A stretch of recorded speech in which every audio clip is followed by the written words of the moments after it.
Do the new people that we have here, Clarissa, Alex, and Sophie, could you guys introduce yourselves for us, please? All right, I got this. Where's my glasses? Okay. Hi, I'm Clarissa. I'm from Wellesley High School. I'm a senior, and I don't know. Oh, we don't have a question. I like green tea ice cream. Sure. Yeah, I'm Sophie, also from Wellesley High School. Not gonna turn my camera on right now because I'm eating a smoothie and I'm pretty sure I have blueberry all over my face. So, yeah. So I guess I like smoothies if we're doing that. I'm Alex. I'm from Wellesley. I go to a different school though, but yes, same town. And I'm a senior, and I don't know. I like chocolate ice cream, I guess.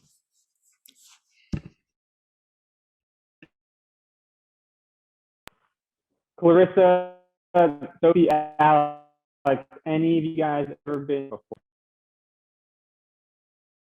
Under the ocean, not sky type. You kind of froze. I'm not gonna lie. I couldn't really hear it. I'll try again. How about this? Have you ever been scuba diving before? I personally have been snorkeling, but I will admit I don't exactly like how fish looks, so it wasn't the best option, but I've been snorkeling in Cancun with my family. Quick question. Why did you come to the scuba diving hangout if you don't like the way fish look? Hey, I need to know if there's like any like deep sea weird animals. Like I need to know if there's a Loch Ness monster. Like these are the questions that need to be asked and answered. You're scoping out the threat. That makes sense. But yeah, I've also been snorkeling and not scuba diving. Same. Yeah, I haven't scuba dived. I want to though. So, given you guys are all seniors, you know where you're going to school yet, or what the next step is, or you're lost, confused like I am in life? I I would have to go with the latter. Yeah, me too. I'm not sure exactly where to go. I'll be somewhere, you know? That's the goal. Okay. Yeah, it's a fun period where like a lot of people know where they're going to school. So like you get a lot of questions about where you're going to school, but I don't. So I don't know how to answer those questions. Just wait till you're a senior in college and there's nothing after. I thought like, you know, once you're done with college, you're like, oh, everything's figured out. I've gotten it. I've figured it out. But, you know, maybe that's Larissa, I have zero idea how to be an adult, and I have approximately 2 months to figure it out. So it'll be a fun time. See, I think that's when you bake some chocolate chip cookies and just watch Big Brother and call it out. I'll try that.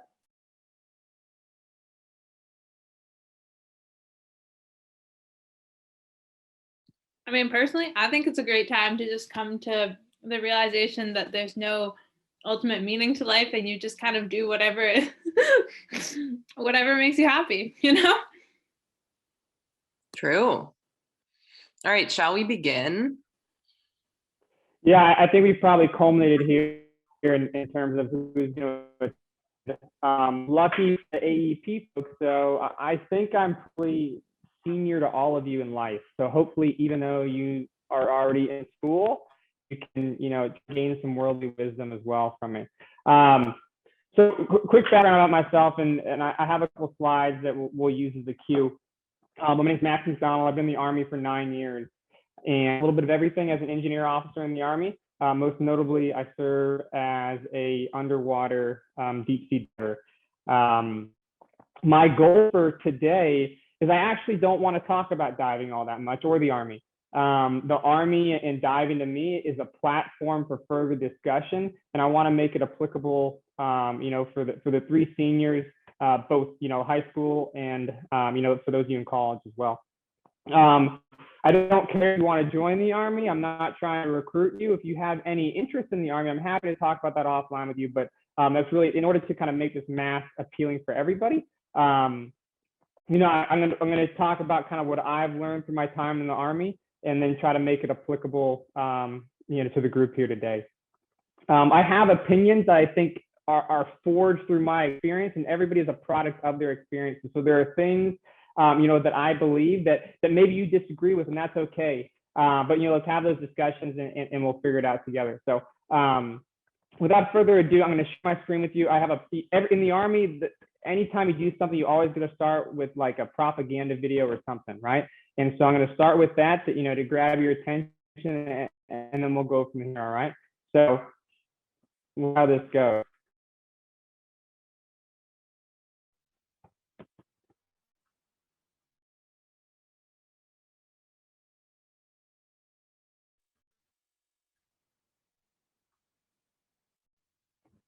Conducting military operations in this challenging environment is the Army diver. Divers are masters of their environment with exceptional physical and mental capabilities. To become a member of this small, elite force, you must pass tough, stringent, and challenging requirements. Trained in both scuba and surface supply diving operations, they are called upon to perform a multitude of underwater missions. Some of the challenges we face being Army divers is working in very austere situations and conditions. We perform tasks such as salvage, underwater welding, cutting, and inspections. As a diver, your duties and responsibilities may include inspecting, cleaning, and repairing watercraft propellers and hulls, installing and repairing underwater pipelines and mooring systems, conducting harbor salvage operations, and constructing or repairing ports and front facilities. Along with an interest in diving, this career field requires individuals who are also interested in mechanics and construction, who feel comfortable working in and around water in extreme conditions, have the ability to stay calm and solve problems while under stress, and possess a high degree of self-reliance and self-confidence. After successfully completing Army Basic Combat Training at Fort Leonard Wood, Missouri, you will remain at that station and attend 3 weeks of Diver Phase 1 training. Phase 1 is designed to evaluate and select soldiers that demonstrate the aptitude and physical ability to graduate from Phase 2. Phase 1, we did a lot of breath holding exercises, a lot of treading, just get comfortable in the water. In Phase 1, you will learn the basics of diving physics, gas laws, medicine, decompression procedures, and diver line pull communication signals. Training also includes charting basic dives and instruction on in-water skills involving the use of a mask, snorkel, and fins. The people that find the most success from Phase 1 to Phase 2 are the ones that don't quit. Because of the nature of this work, to be successful, you will need to be in top physical and mental condition. The small percentage of soldiers who successfully pass Phase 1 will then move on to the rigorous second phase of training at the Naval Diving and Salvage Training Center in Panama City, Florida. First 3 weeks of Phase 2 is when it's make or break. If you're mentally strong, you want to weed out the guys that are mentally weak. You don't want somebody out on the dive side that's going to quit. In the next 26 weeks of training, you will learn advanced principles of scuba and surface applied diving operations, underwater cutting and welding, the use and care of hand and hydraulic power tools, how to handle and use explosives, and the operation and maintenance of a variety of diving and diving support equipment, to include the hyperbaric recompression chamber. After successfully completing advanced individual training, you will be awarded the second-class diver badge and be eligible for worldwide assignments as a member of an engineer unit. All right, can you guys hear me okay? Somebody give me a yes, please. Yeah. Yeah. Okay, awesome. So like I said before, I'm not trying to hurt you. I don't care if you want to join the Army or not. I've learned a tremendous amount through the Army, and it's my goal to share with you some of that. So then you can take that forward with you in whatever it is you're trying to do in life. So the way that I'm going to structure the next 45 minutes or so, I'm going to take about 5-10 minutes, just kind of give you an overview. of where I've been in the Army, just so you understand my background. And then from there, I'm going to share with you kind of by category of kind of what I've learned. And I want to make it interactive. I'm going to date myself here, but for those of us who grew up in the 90s, if you went to the library in elementary school, they had those choose your own adventure books, right? And so if you remember, like you're on page 35 and it says, hey, do you want to go down, the scary cave or open the door, right? And then you turn to that page. So we're going to do that, right? So I have a variety of stuff. And so first off, Clarissa, Sophie, and Alex, I'm going to ask y'all, to pick a number of something that appeals to you, on the slide we're talking about. And I have kind of stories for each, and we'll do a deep dive, no pun intended, into that. And then if you have any follow-up questions, we can discuss. So it's really kind of what direction you want to go with that. If I was in your shoes, the three of you, or, for the AEP moderators as well, I think probably would be on the forefront of my mind is kind of the imposter syndrome and FOMO that we all have as we take the next step in whatever career we're going to do. So as you're looking at colleges and you're trying to evaluate where you want to go, or you're currently in college and you're trying to decide what field you want to go in, it's just the amount of opportunities are overwhelming. And so, hopefully we can work through some of that together. So originally from Northern California, I did not come from a military family whatsoever. There are people who go to West Point, which is the United States Military Academy, whose grandfathers and fathers went there, and it's a legacy tradition for them. I am not that person. I have no military affiliation whatsoever in my background. And the reason I went is I honestly did not know what I want to do after I graduated high school. And so it was an excellent opportunity for me to get an engineering degree and then become what's called an engineer officer within the Army. As an engineer in the Army, our role is to enable the maneuver for any sort of force, for the rest of the Army. So I started out my career in Hawaii as a platoon leader, had about 25 soldiers that worked for me, and I was what was called a route clearance element. So route clearance drives, 3 to 5 miles per hour looking for roadside bombs, and then they clear those bombs to allow the folks behind them to move forward on the route. From there, I transitioned to the horizontal side of engineering, which is anything that's built horizontally, so roads, drainage, concrete, things like that. And then after that, moved over to the Corps of Engineers, which is the public-facing side of the Army Engineer Regiment. And you hear a lot about the Corps right now. They're the ones who are building all the makeshift kind of COVID hospitals for the nation.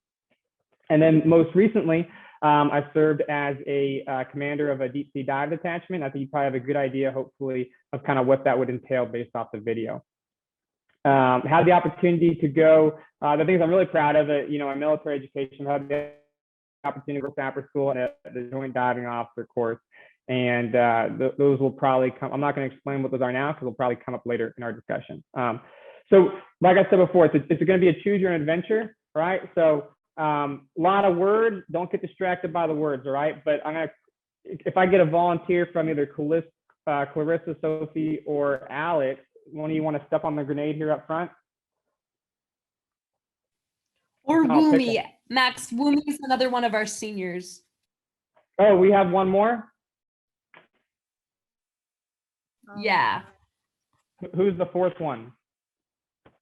I am. Who's I? Woomy. I'm sorry, say again? Woomy. Woomy, is that right? Yeah. Awesome. Okay, well, thanks for joining us today. Since you're the one on the net, you want to pick one of these that maybe you're curious about. Some of them are kind of self-explanatory, but anything that jumps out at you that you'd like to go into a little bit more.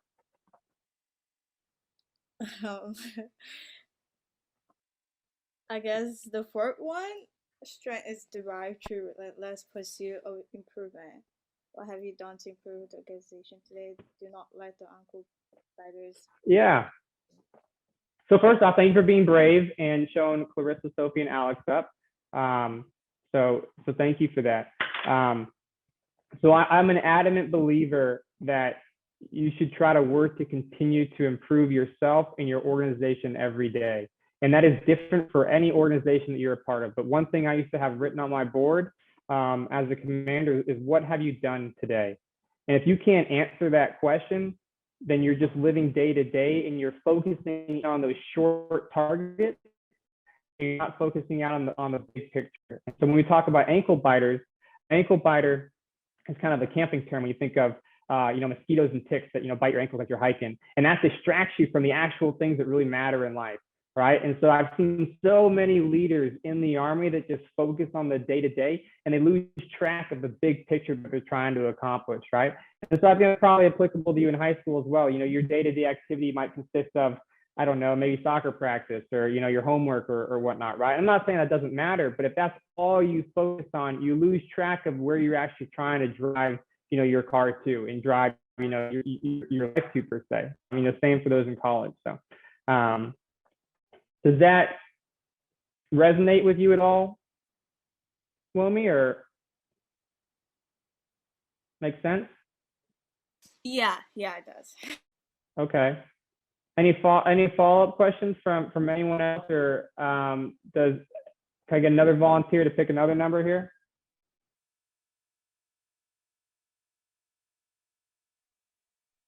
Yeah, I was wondering if we could talk about 6. I thought 6 was interesting.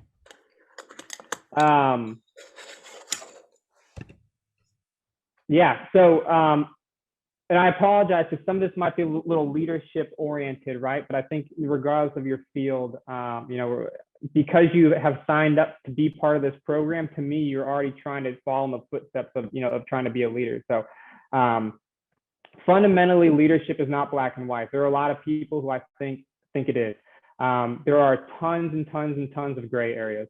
And I personally believe that it's okay to be in that gray area, but you cannot do it without deliberately knowing that you are there. As a leader, you get paid to mitigate the risks that are presented in front of you, but it is impossible to actually eliminate it. So I'll give you an example. As a diver, we had the opportunity to send my folks up to Alaska. And as part of that, we had to pre-position our recompression chamber, which is a containerized apparatus that you saw in the video that puts divers back to depth if they were to get any kind of illness. And we had to pre-position it in Alaska. And in the Army, things are very, very property heavy, meaning that if you have a piece of property, it has to be properly signed off by someone else who takes responsibility for that. Otherwise, it could be lost or stolen. And so for me, one thing I wanted to do is I found a Coast Guard base in Alaska who was willing to look after our chamber when it arrived, because we weren't going to be there when it initially got there. And my chain of command could not believe that I wasn't going to have somebody there to receive it, and I was going to trust the Coast Guard, a whole nother service, to look after my equipment for me, right? But from my reasoning, it's impossible to eliminate the risk, right? If somebody wants to steal my 20-foot, container, it's going to happen regardless. The Coast Guard is not going to steal it. For me, it's a risk worth taking, and it's not worth sending my soldier 2 more weeks away from their family in order to just babysit, a piece of equipment that someone else could do for me. And so I'll pause there, Alex. I don't know if you have any follow-up questions about that. No, not necessarily. I was just kind of curious about like what your personal experience with that one is, because it's an interesting kind of question now, like specific examples of that. Yeah. So like I said before, I feel, I don't know anyone, parenting or home life situation, right? But I feel as you progress through life, a lot of people just subscribe themselves to bureaucracy, and it's just either this way or that way, but they fail to kind of look in the middle of where those 2 lines overlap. And so for me, you have to identify, if I do this, is the world really going to end, or do people just think it's going to end? And the world, I'll tell you right now, Alex, the world is very rarely ending. In my 20 months of command of my detachment, I think maybe only twice, was crap really going to blow up in our face and someone could have really actually gotten hurt, versus situations where people just think, things are a much bigger deal than they are.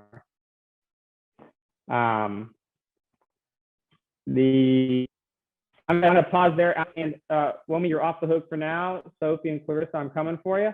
All right. And so this slide, and if any of these resonate with you and we didn't get to them, feel free and we can talk about them, at the end of the brief here. So, all right. So next thing I kind of learned in the Army is how to communicate. In the Army, you think it's a very bureaucratic and hierarchical-based organization where you can just yell at people and tell people what to do, but that's really not the case. You have to build a team. You have to build buy-in. Otherwise, you cannot accomplish your agenda.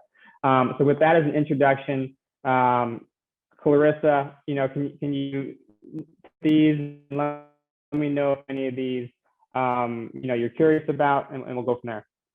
Can we talk about 3? Yes, thank you. That's my favorite one.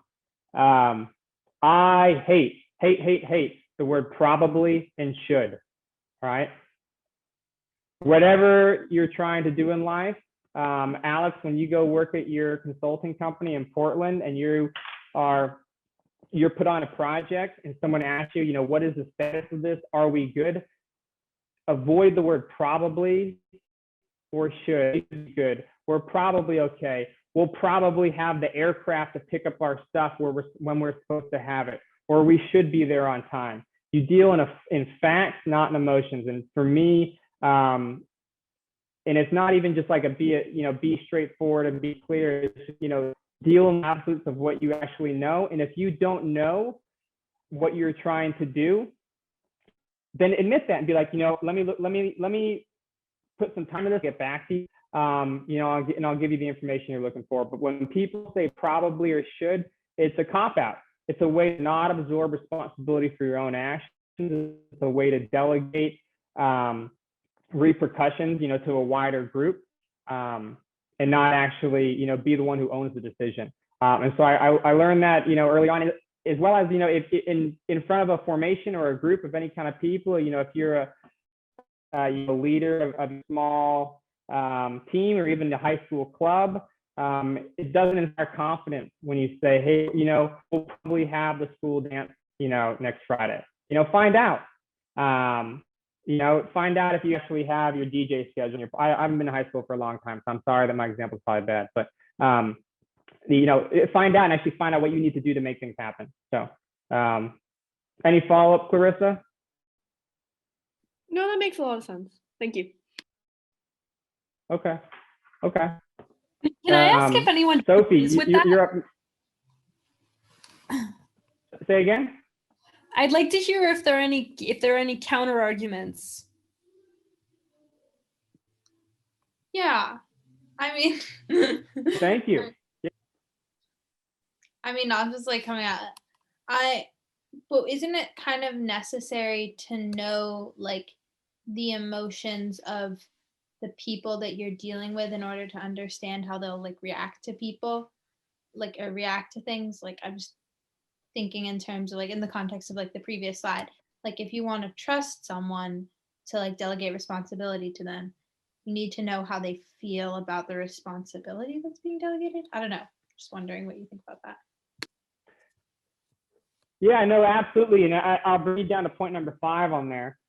No, and please, when I say that deal in facts, not emotions, I'm not saying the emotions of people or the emotions of your team don't matter. I'm saying that in terms of the situation and the project, don't have an emotional reaction to the project. You don't really know, where you stand and what you're trying to do. Absolutely, the people that you are working with in your team matter more than maybe the project themselves. All right, and so that dovetails nicely into 5 there, where the people behind the mission matter as much as the mission itself. If you do not, I've seen so many people in the Army who had fantastic ideas, but they didn't build buy-in, both above them with their supervisor and with the folks that work for them, to actually get their ideas across the finish line. And so you have to know people, how they individually react. There are people who need constant feedback and they want to know that they're doing a great job or they're doing a bad job or how they can course correct. And other folks who say, just leave me alone, tell me what to do and I'll get you your finished product, when you need it.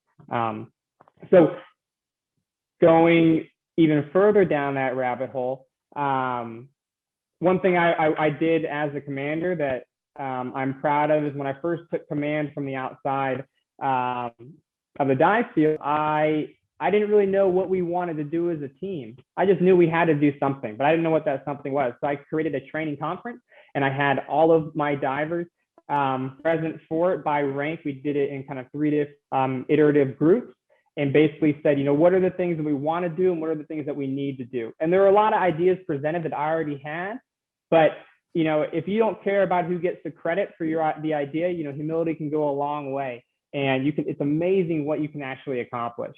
And so by having these folks present their ideas, it just creates some buy-in for the ideas. You know, there is stuff like, hey, let's go to Alaska, you know, let's work, you know, let's do an underwater demolitions range.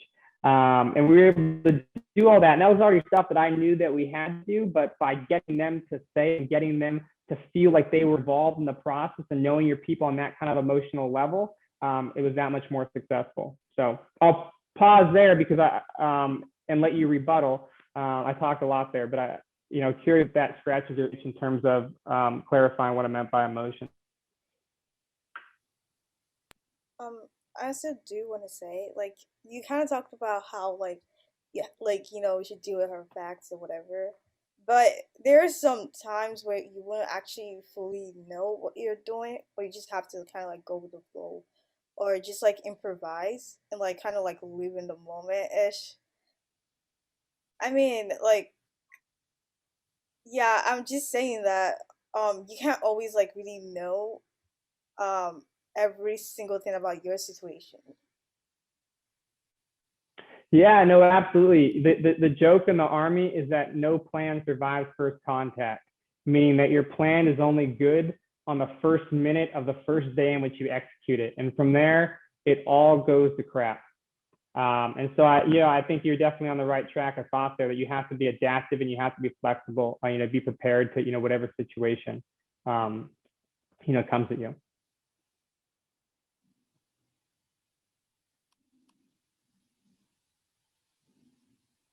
I'll pause there and see if anyone has any. Go ahead. I'm a little curious about like something you said earlier, which was you were talking about like pitching people's ideas, and like you were saying like, oh, like you can let people think what like about the credit, like you can let people take the credit for the idea that they might have had, even if you had already had that idea. And that just kind of like sparked for me the idea. I was wondering, what is your stance on sort of the inherent value of being like frank and like candid in leadership versus like the extent to which it's okay to like, I don't know, alter perceptions in a way that helps people work better together? I think it depends on the person in which you're talking to. I had folks in the Army who I literally had to take figuratively, not actually literally, but figuratively, like take, you know, their body and like shake them and be like, why do you not understand what we are trying to do and be better? And for them, that was the kick in the butt they needed to actually perform. There were other folks that if I had done that, they just would have crumbled and cried, and they wouldn't have actually stepped up. And I had to sit down and be like, hey, like, you're doing a great job. You know, I appreciate so much of all the work that you've done in this project. But hey, here's some things that maybe you could think about doing differently. And so I think if you're on a team, you have to know the emotions and the personalities of the people behind their on your team. So one example I have for you is I actually, you saw at the end of the video that when you become a diver, you get awarded that dive pin, right? And so I had a situation with a soldier of mine who was just not meeting the standard in which they needed to be at. And so I actually pulled their pin and said, which is Army talk for like removing that qualification from them. And I said, you will get it back and you can become a diver again when you've done the things we've been telling you for the last 6 months. And for him, that was the kick in the butt that he needed, you know, that frank conversation, as you alluded to, you know, to actually step up and do a better job. There are other folks that if you had done that, that kind of extreme measure, it would not, you know, it wouldn't have resonated. And so I think you always have to read, you know, the battlefield. You always have to read the situation. And anytime you're talking upward to a supervisor, you have to understand the personality of that person. There are people who shy away from confrontation. And if you try to approach them in that way as somebody who's working for them, they're going to take it as, disrespectful. There are other people who want to embrace conflict. And if you are just a yes man or yes woman all the time, and you just, you don't actually have any organic ideas and you don't actually disagree with them on anything, they're going to think less of you because of that. And so you just have to understand and kind of gain that credibility, with whoever you're working in that situation. So does that answer your question or no? Yeah. It's an interesting.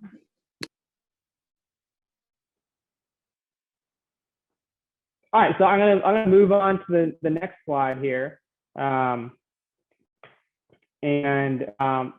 next thing I've kind of learned in the Army is how to plan, how to take a idea from just the beginning all the way out to execution, and some really kind of complex issues, where a lot of things can go wrong, and so I'll pause there. Sophie, I don't think we've heard from you yet, right? Me? I was just talking. Oh, I'm sorry. Was it? I don't have my screen on. All right, so now you're also hooked in. All right, so I'm gonna go. I think did we hit all 4 of you? I think Clarissa, you already asked a question, right?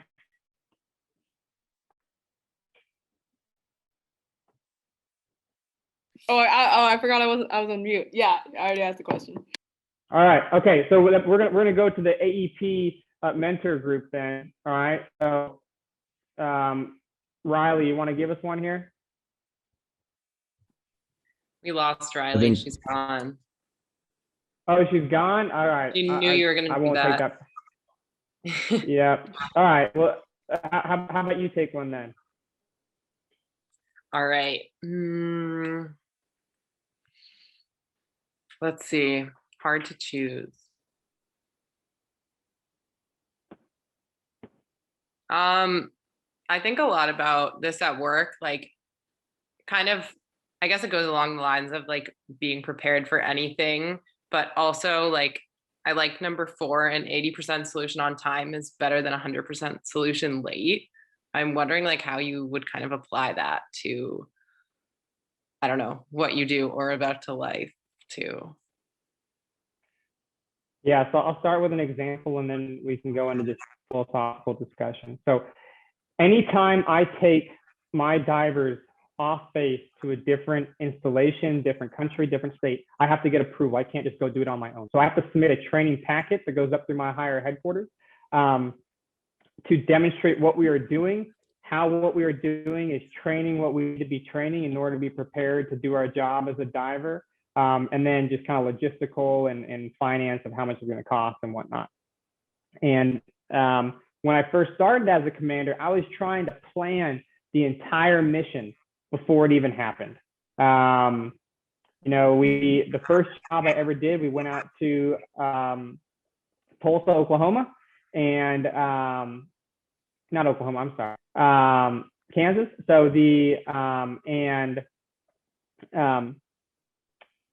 we were doing inspections for Corps of Engineers, as well as removing debris from dams, doing some welding for them. And I was trying to plan the entire thing, every day of every hour of what we're going to be doing.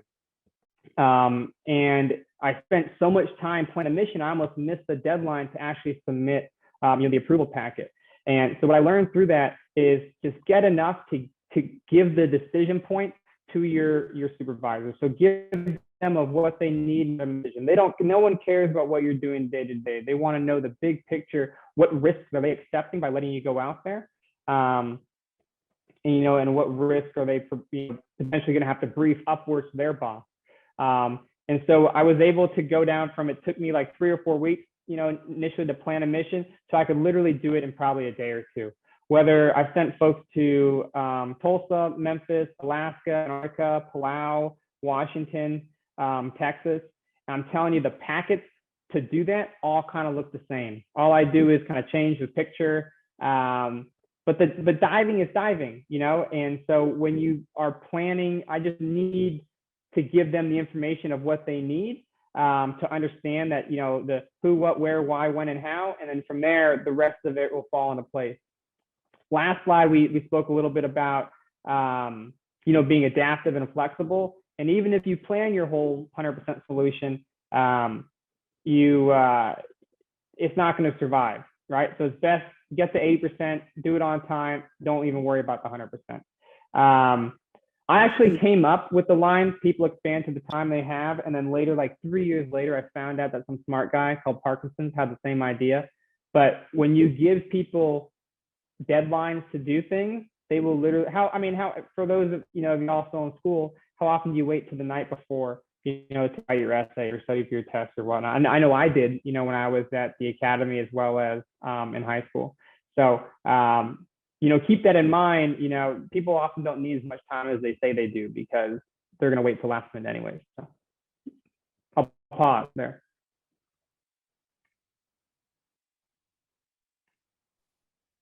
I actually have a question about that. I would love to hear how, over the years of like gaining the experience,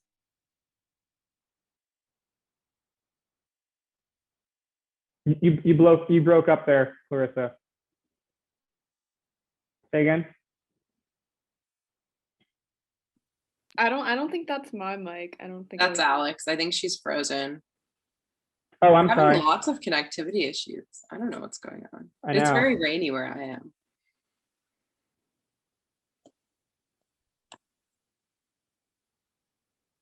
What was the question here? I didn't catch the end of it.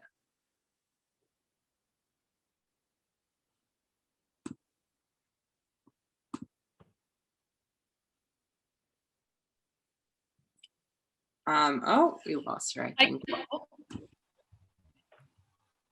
Liv, do you want to go?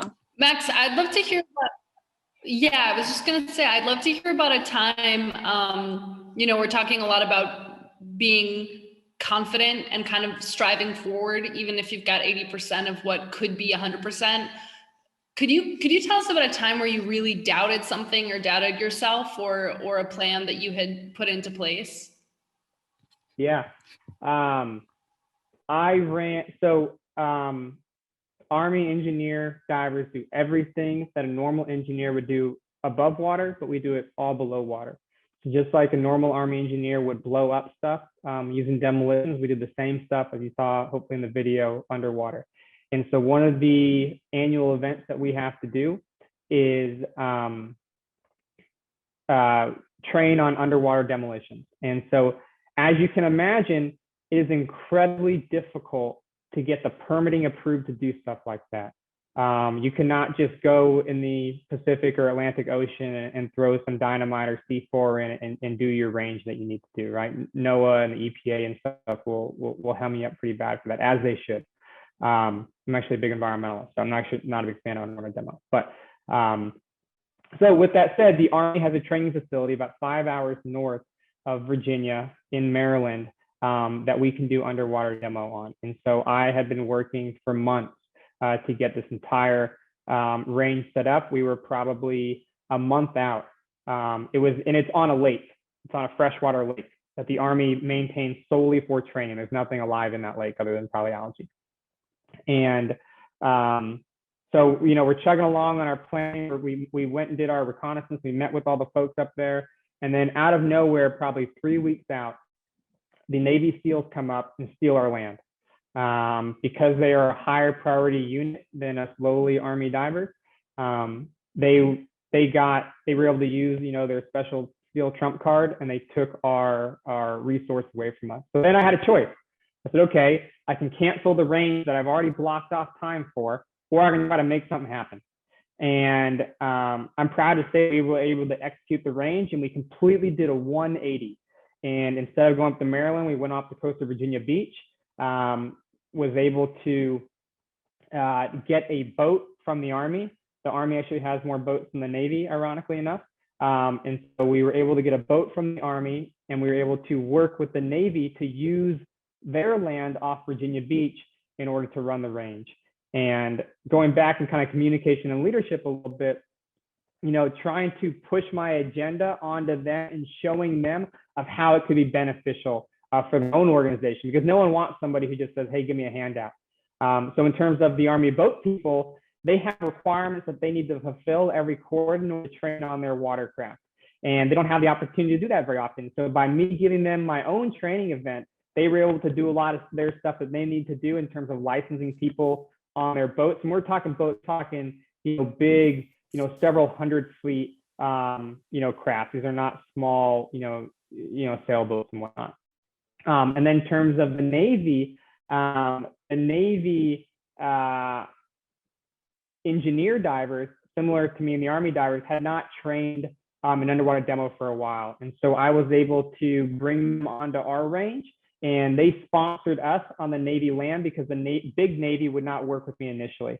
So by having the Navy engineer divers help sponsor my range, we helped train some of them, and our whole range kicked off. We probably did 6 months worth of planning in 2.5 weeks. And so even if, going back to the beginning, even if you have your 100% solution, as we talked about last slide, plan, survive, first contact, right? It's all going to go to crap, on the first day of the, the first hour of the first day anyway. So you have to be flexible and adapt and overcome.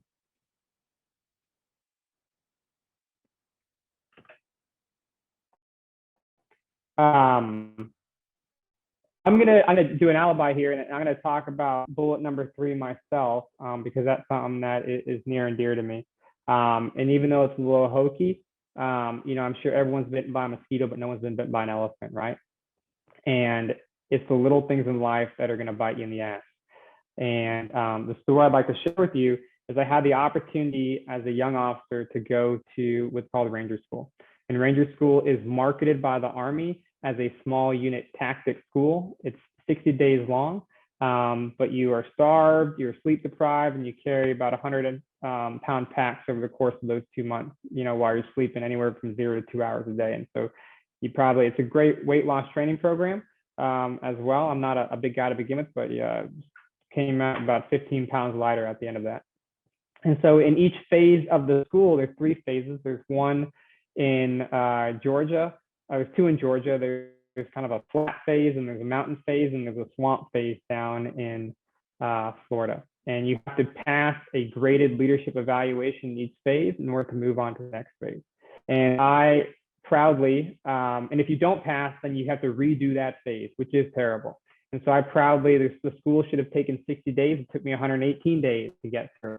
And the reason for that is I neglected the little things.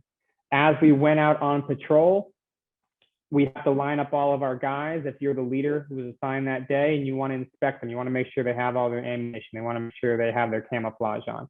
And I let little stuff slide because I didn't want to be the guy who's like, hey man, like put on your gloves, or hey, like I need you to put, leaves, on your kit to help camouflage yourself. And so I let stuff slide. And because of that, I had to redo the phase while these guys who didn't do what they were supposed to be doing moved on to the next phase. And so I learned a tremendous amount about not only how to lead your peers, with their living self and kind of at their worst, but also just it's the little stuff in life that's going to get you. If you're applying to college, you can work on the entire application, but if you don't realize that you have to submit your application by X time, East Coast time, and you're on the West Coast, that 3-hour window is going to bite you. So I'll pause there if anyone has any follow-ups. If not, we're going to go on to, I think, probably the slide that you'll find the most interesting. Okay. All right. Can I get one more volunteer?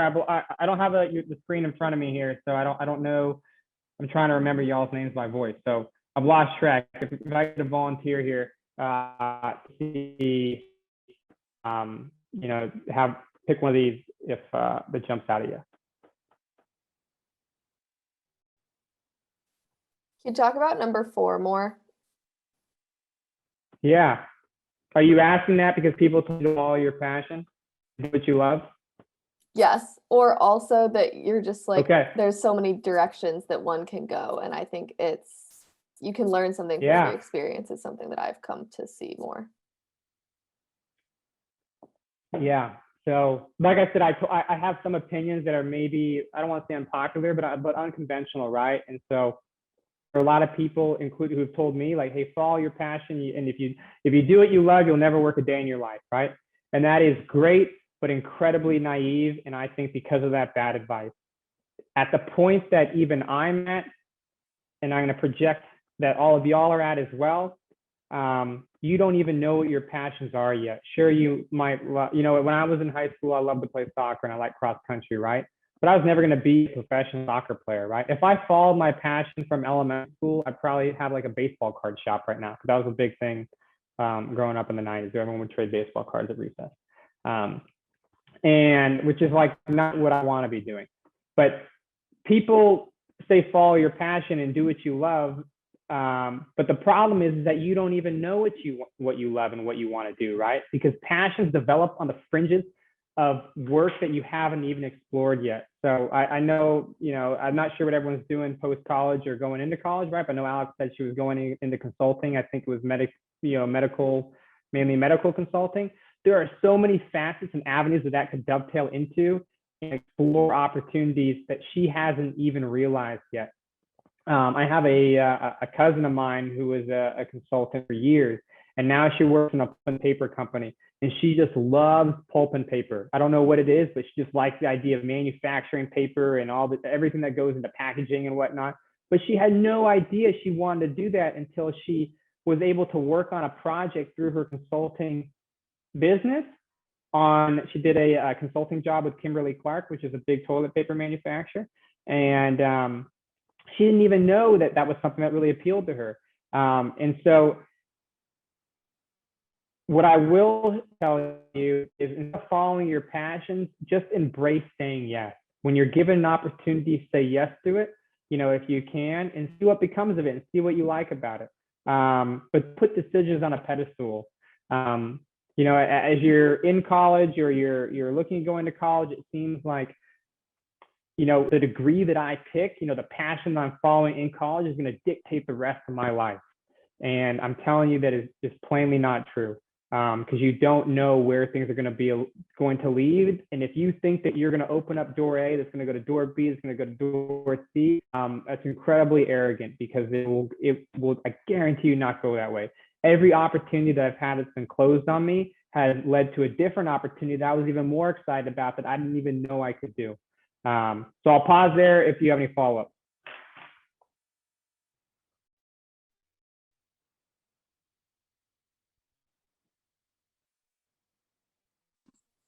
Okay. Anyone else want to pick one of these, and then go ahead. I'm wondering, along those lines, what advice would you have for people either like leaving high school or leaving college, in terms of, the pressure of trying to get a job that maybe looks good, or to follow a certain path that's expected, versus trying to do something you're interested in if you're not even really sure where to go? Yeah, so everything comes down to managing risk. And when you have a passion mindset, i.e., do what you love, you're looking at the world from a viewpoint of what can the world offer me. Instead, I would challenge you to think of it from a craftsman mindset of what can I offer the world?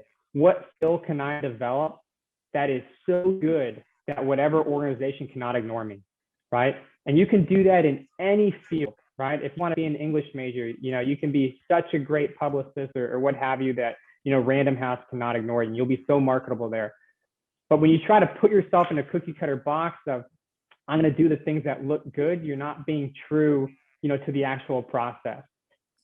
And so instead, I would challenge you to build, either whether it's soft, or actually a hard skill set. If you want to be a scientist or a coder, or you want to be a historian, be so good at that thing that whatever organization you're trying to work for, that you cannot be disregarded.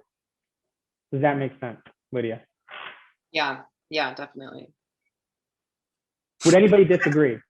I welcome conflict here. I don't necessarily disagree, but I would love to hear your thoughts on there's a book recently, I think, I'm not going to remember the title, but it was about how being a generalist is a really strong skill set that someone can bring, and not having like that fine-tuned, like, one, I'm really good at this thing. So I guess I would just love to hear your thoughts on that. And I'm assuming you would likely counter that. No, I actually wouldn't. I both would and I would not counter it. So going into my own background a little bit, I'm a generalist. As an officer in the Army, I'm a jack of all trades, master of none. I'm not, if you ever read Good to Great, I'm not the hedgehog who is good at one thing. I'm the fox who can do a lot of things, right? I do it all kind of crappy, but I can do a lot. The problem is when you do that and you're applying for jobs, you're applying for organizations, people don't always know what to do with you, right? Because you have all this great kind of vague management leadership experience, but you don't have the hook technical skill to kind of get yourself in the door. So I think it's fine to be a generalist kind of, I want to say maybe later in life, but early on, I think it's very challenging. And I'm facing that right now, right? I have not, so full disclosure, my last day in the Army is Tuesday of next week. I have a huge amount of leadership, management, risk mitigation, change management experience, right? But how you translate that to the civilian workforce is challenging. If instead I had, I'm an expert, I don't know, I'm an expert coder or something, right? And I could use that to get myself in the door, and then from there pivot to the generalist kind of positions, which is where I ultimately want to be. I think you're better set up. But please rebuttal. No, I think that makes sense. I see the point. I don't have a formulated rebuttal at this moment, but yeah. Okay, that's fine. You don't have to agree. I guess or the one thing I would say. Go sorry. ahead. I guess. No, hit me. Like, skills can be learned, and ways of learning, or like dispositions, are a little harder. Like, I think some people are predisposed to either engage with work a certain way or have a certain thinking mindset that then can be applied to skills, is what I would say to that, I guess. Yeah. Let me make sure I understand what you're saying. Are you saying that because of how people think they are better learning, different skills of different types, so like there's some people who are just quote unquote like not math people, and there's some people who are just like not great spellers. Are you talking like that, or help me understand what you're saying? No, I guess more simply, like you were saying, like really have that fine-tuned skill set. I guess my side of it, how I think of things, is you can learn the skills at a different position that you need. Like that those are teachable. Those can be learned if you're willing to learn them. No, I agree with that. As I was telling the folks earlier on the call, I meant to share this earlier, but I forgot. I am the world's worst swimmer. Terrible. I got a B- in the mandatory survival swimming class that West Point has, and I'm incredibly proud of that B- because I had to work really, really hard for it. I trained for a year to become a diver. For those of you who are good at swimming, you would laugh at me. I look like a plow going through the water. But what I am is not, I think, a halfway decent leader, and I have a good head on my shoulder, and I have a perspective, and I know how to resource opportunities. And so the Army was able to teach me, how to be a diver, as long as I kind of met the baseline criteria. So I do agree with you. I think it's kind of ultimately, I don't want to use the word balance because I don't always like that word, but there's some give and take there, if that makes sense.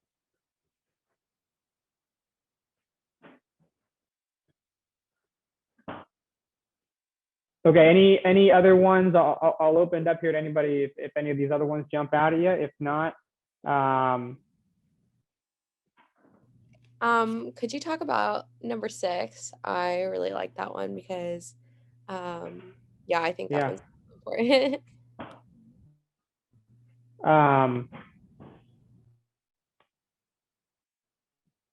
people are destined to repeat the same mistakes and same actions if they don't have anyone to kind of help course correct, right? And that course correction can be either external or just through your kind of internal reflections, right? So even on this, I didn't have my act together, but I wanted to create like a SurveyMonkey link that I was going to push out to all you guys to give me feedback on my own presentation here, right? Because how can I get better, you know, as I speak to people if I don't have the feedback from others. And so always, you know, try to solicit feedback from folks you work with or your supervisors or even, you know, people who are, you know, work for you. But recognize the contract that comes with that and the humility that you have to demonstrate, and yet you can't take it personally. People are going to be afraid to give you feedback if you don't take it in stride and you don't use it as an opportunity to grow. If you're not willing to embrace or, you know, consider feedback or take the time to reflect on what it is you're doing, you're just a hamster who's just, you know, just chugging along, which is fine, but ultimately you don't have a growth mindset. You have a very narrow perception, you know, on things. And I'm sure we've all seen people who are stuck in their ways. I myself, I'm not wed to anything on, you know, in these things I've learned in the Army. You know, and these will continue to evolve over time as I get external feedback. You know, I reflect on my experiences moving forward. What we do in the Army, after every operation we do, it's called an after action review. An after action review is just an opportunity for the whole team to get together and just reflect on, here's what we did well, here's what we didn't do well. And it can be very structured, unstructured, but usually just takes the form of, you know, positive and negative. Here are the things that, hey, we forgot X piece of equipment. And okay, so if we did that, why did that happen? Let's pull the thread a little bit. And so let's establish what the actual root cause is, and then we can move forward and, you know, make sure that doesn't happen again. Or, you know, what was a great tactic that someone implemented? I was on a job about 6 months ago where we were salvaging a barge, and we were trying to do it the traditional way where there's all these holes in the bottom of the barge and you use, you know, kind of plugs and you know, rubber and whatnot to try to prevent water from leaking in. And I had a soldier who, you know, as we're kind of talking about how bad this operation is going, he's like, why don't we just wrap it like a present with a tarp? And so we literally dove down there, put a giant tarp underneath the barge. And I think I might have a picture of it. Oh well, I do not. That's okay. You know, it worked great. And if we hadn't created that platform for him to give, you know, feedback and reflection, we probably still would be down there right now. So I'll terminate this slide. I appreciate it. I'm happy to. I don't know how long, you know, you guys are committed to this coffee hour. I think it was like an hour, and we've already gone a little over.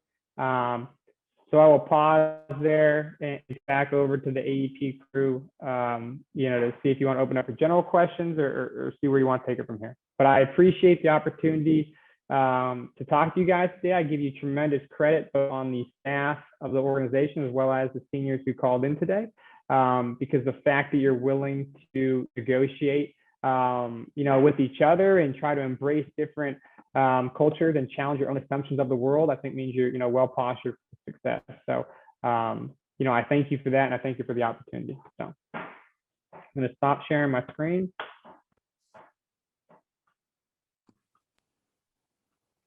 Thank you, Max. This was great. I think we had a few people who had to leave at 5, but great feedback from everyone. I really enjoyed it. Learned a lot of different things that I didn't know that I would learn other than scuba diving.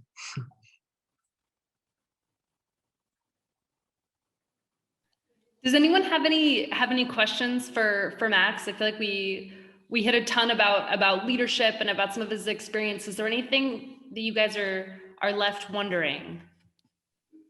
I think we just have Lumi left. I think we lost everybody else.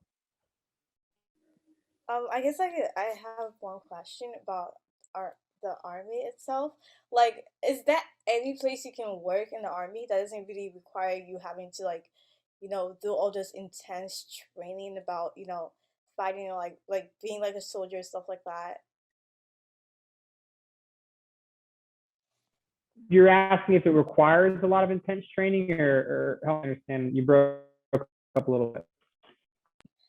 Oh, yeah, I was asking like, is there any part like of the army that doesn't require, like, Oh, does not.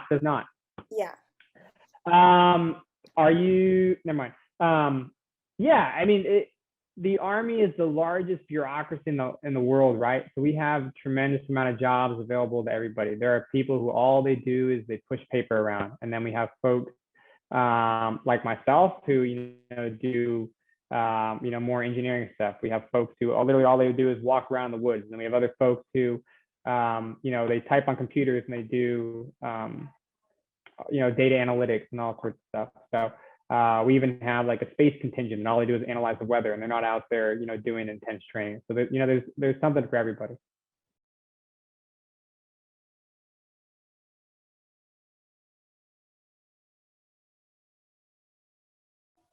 Wumi, can I ask why, like, where did that question come from? No, it's just I feel like around me, I've just like been hearing about the army. Like someone called my mom the other time from the army, and was talking about scholarships and like if I joined the army, but like I don't have like they were talking about how like I don't really have to like be fighting or whatever. So I'm just like considering my options and like just yeah.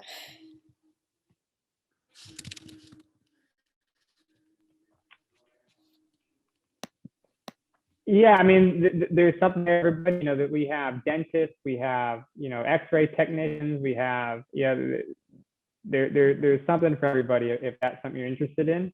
The baseline kind of training that you have to go through to kind of, I don't want to use the word indoctrinate, but to give everybody the opportunity, to learn how to be a soldier. Once through that, and you actually learn individual craft.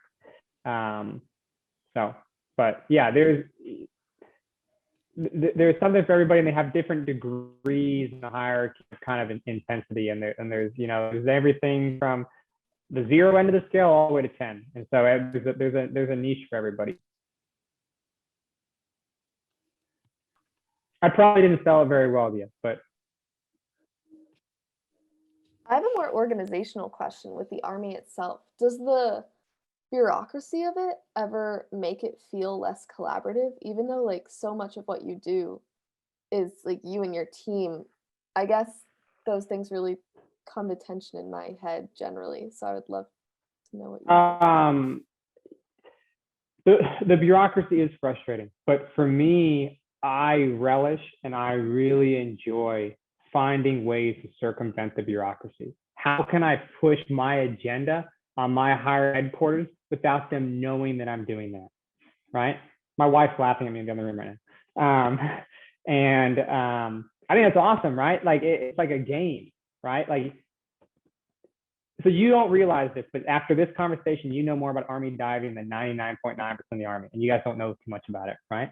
We are such a, you're talking to a unicorn right now. You don't understand that, but like there's 130 in a 450,000 Army, right? So no one knows what we do. And because of that, we get disregarded. People don't know how to use us. People don't know how to apply us. For me, like, how can I find opportunities? And then how can I trick the Army into thinking it was their idea to then let me do it, right? So the bureaucracy is frustrating, but I don't think it's any worse than elsewhere. You just have to find ways to, if you can get your boss to think that it was their idea, you can do anything you want. So I hope that answers your. Yeah, I love it. I love the creativity. I love the honesty. It's a cool perspective. I like it.